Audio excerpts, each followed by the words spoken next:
It is Wednesday, October 8th, and Antifa may be finding out, learning the hard way this morning. Another Portland Antifa militant charged federally, facing 8 years in prison, and that's just the beginning. The White House hosting an Antifa roundtable today with the president, the attorney general, the FBI director, Stephen Miller, the DHS secretary, Noam, updating the public on just what they've uncovered thus far. How is it Antifa is so well organized, so well trained and funded?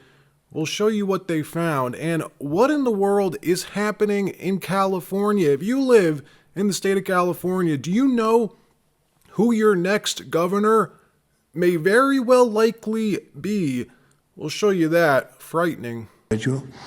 It should be clear to all Americans that we have a very serious left-wing terror threat in our country. Radicals associated with the domestic terror group Antifa that you've heard a lot about lately, and I've heard a lot about them for 10 years. Major new revelations about the Trump administration's crackdown on Antifa, updating the public from the White House on what they've been doing, on what the Joint Terror Task Force and this new ICE Protection Task Force have uncovered thus far with the help of Treasury and the FBI. This includes arresting multiple more Antifa militants, including the girlfriend of the founder of Antifa, who they say is being interrogated as we speak, hoping she'll spill trade secrets on just exactly how this group really functions. Watch. To our way of life. By recognizing how advanced they are, how sophisticated their networks are, how they've infiltrated our entire country, and we're seeing them play out with their tactics from city to city, and how they have built out their funding mechanisms. And sir, I also want to thank our Treasury Secretary for his work in getting to the bottom of these funding mechanisms and individuals who are perpetuating this violence on our American cities. I was in Portland yesterday and had the chance to visit with the governor of Oregon and also the mayor.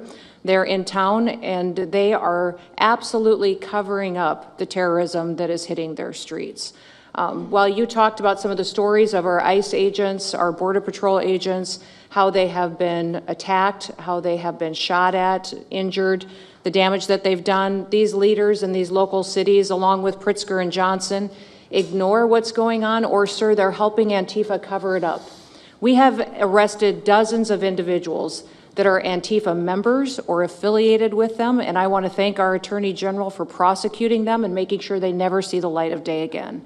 They have been so bold in making sure we're bringing those individuals to justice. One of the individuals we arrested recently in Portland was the girlfriend of one of the founders of Antifa, and that we are hoping that as we go after her, interview her, and prosecute her, we will get more and more information about the network and how we can root them out and eliminate them from the existence of American society. Also, officials claiming they've identified the funding sources, where Antifa's obtaining this money, their training, organization from. The Government Accountability Institute releasing a ton of new information on how these groups receive their funding.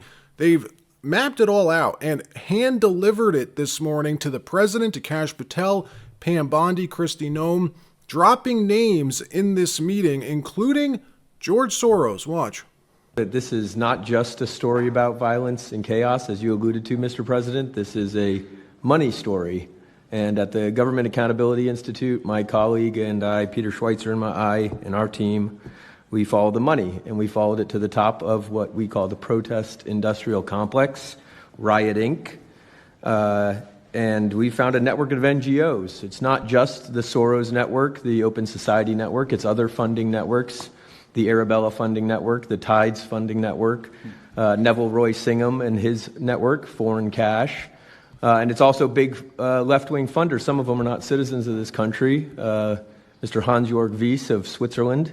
They're pouring money into this entire ecosystem. And so I want to share 3 money facts with you about what we call Riot Inc. Number one, like any corporation, Riot Inc. has many divisions. It doesn't just have the Antifa boots on the ground division. It has PR divisions. It has marketing divisions. It has a very well-funded legal division to get these boots on the ground back on the streets as quickly as possible. But it does have those investors that I mentioned. Number two, We have identified dozens of radical organizations, not just the decentralized Antifa organizations, but dozens of radical organizations that have received more than $100 million from the Riot Inc. investors. These would be the lawyer groups. These would be the groups that advocate for calling good, honest Americans fascists, etc. And then three, I think the most shocking thing is that we have found that more than $100 million in U.S. taxpayer funding has flowed into these funding networks, including at least $4 million to these very groups themselves, not just Antifa types, but there was an event in Atlanta called Stop Cop City. Over 60 rioters were charged with domestic terrorism. These groups received money for that from both the billionaire class as well as taxpayer money. So one other thing, this money helps fund the decentralized crowdfunding platforms. These are ways that Antifa, the John Brown Gun Club of Elm Fork, which had links to that attack on the ICE facility, the Socialist Rifle Association, and just because they don't have LLCs or EIN numbers doesn't mean they can't get paid. Some of these funding platforms, crowdfunding platforms, are funded by this network that we call Riot Inc. On top of this, these special task forces are continuing to arrest the militants as well on the ground, they say, like what happened on Saturday with Hareen Irvin, 29, arrested over the weekend, arraigned on Monday, 2 days ago, facing 8 years in prison. Another Antifa militant, Mr. Irvin, they say was arrested inside Portland for assaulting a federal agent. This person now facing 8 years in prison if convicted, accused of throwing a large object at a federal agent on Saturday, striking the officer in the chest with force while trespassing on federal property. Here's a video of Mr. Irvin being arrested and taken into custody. The Post-Millennial reporting he was among a large group of Antifa members gathered outside the South Portland ICE facility on Saturday. F around and find out. 8 years in prison. You never want to assault a member of law enforcement. Never want to assault anyone, but assault on a law enforcement officer is a serious offense, a serious felony. Mr. Irvin seen crying in his arraignment on Monday. Not so tough when the mask comes off, huh? Antifa, they thrive on their anonymity. They all wear masks. If you remove that anonymity, the whole network begins to crumble, which is exactly what the Trump administration's attempting to do. Today, President Trump hosting this White House roundtable with independent journalists who have direct experience with Antifa violence. This meeting structured in this way purposely to force legacy media to cover it. Top law enforcement officers in the federal government, including the AG, Pam Bondi, the director of the FBI, secretary of DHS, meeting publicly in front of cameras, forces the media to cover the story, or trying to force them to cover it. In this roundtable meeting, the administration highlighted the work and firsthand experience of these independent journalists who are on the ground in places like Chicago and Portland and Boston, who have firsthand experience with Antifa, doing this because legacy media continues to call this a hoax, saying all this is just a hoax. These are demonstrators, not an organized terror group, claiming Antifa's not real. It's just some amorphous group, they say. Watch as these independent journalists call legacy networks out to their faces. Roll the tape. When I leave my house to go to work, I am violently assaulted. I've had guns pulled on me. I've been bear sprayed. I've been beaten down. I've been almost killed. So my question for all of you is, how would you feel if every time you showed up to work, masked militants tried to kill you? Because that's how we feel. That's our lived reality. And you guys go and tell us that we're liars, the riots aren't that bad, right? I've never seen any of you guys on the ground. In fact, I've never seen anybody representing the companies you work for on the ground. You guys come to us for interviews that never get published.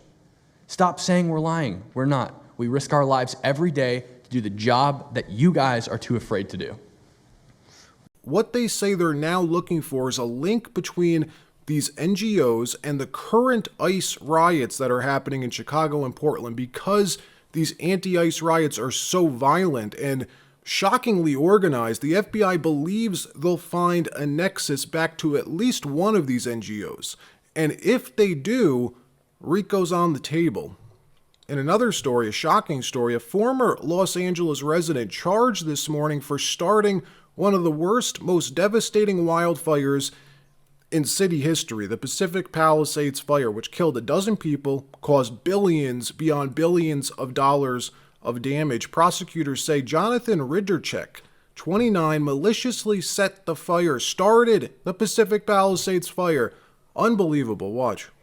Today, we are announcing the arrest of 29-year-old Jonathan Rinderknecht for igniting a fire that ultimately burned down the Palisades earlier this year, killing 12 people, destroying more than 6,800 structures, both homes and businesses, and damaging over 1,000 more buildings.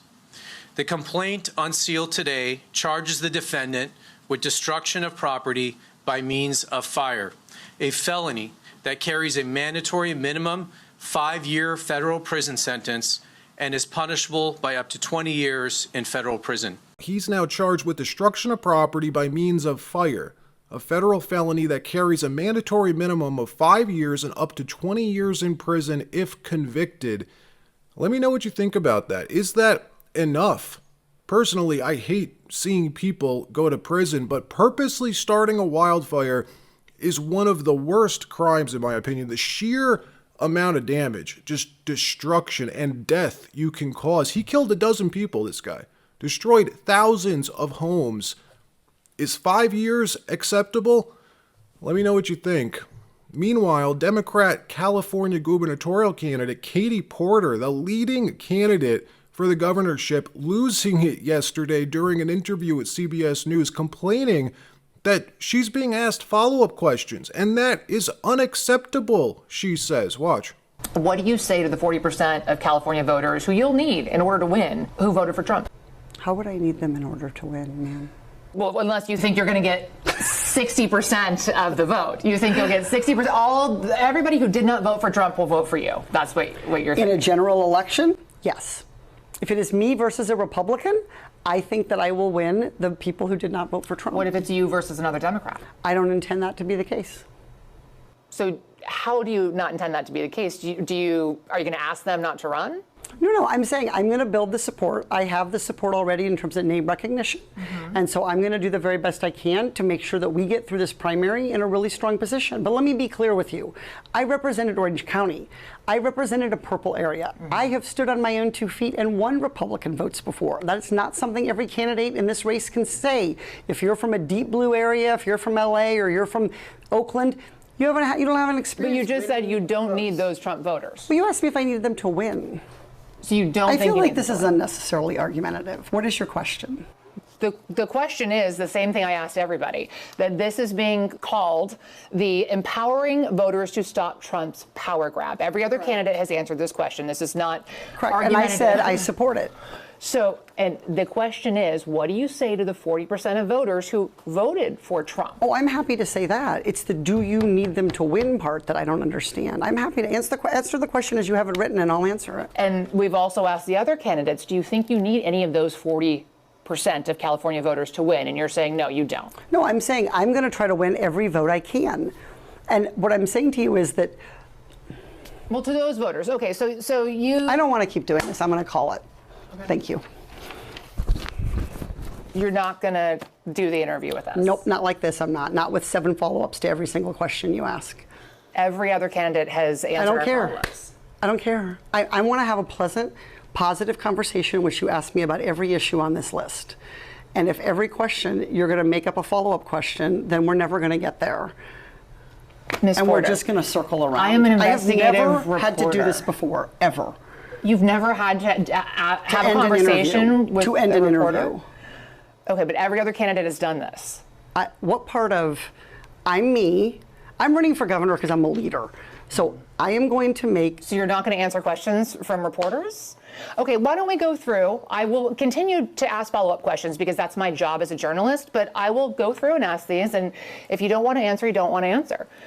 So nearly every legislative... I don't want to have an unhappy experience with you, and I don't want this all on camera. I don't want to have an unhappy experience with you either. I would love to continue to ask these questions so that we can show our viewers what every candidate feels about every one of these issues that they care about. in redistricting. It's a massive issue. We're going to do an entire story just on the responses to that question. And I've asked everybody the same follow-up questions. What a freaking train wreck. Realize Katie Porter's expected to be the next governor of California. She's a lock for Democrats, the largest state in the country, and she's scared to even answer a few questions. It's frightening. Let me know if you'll be voting for Katie Porter or not. All right, that wraps up this episode. Like, subscribe. We'll see you next time.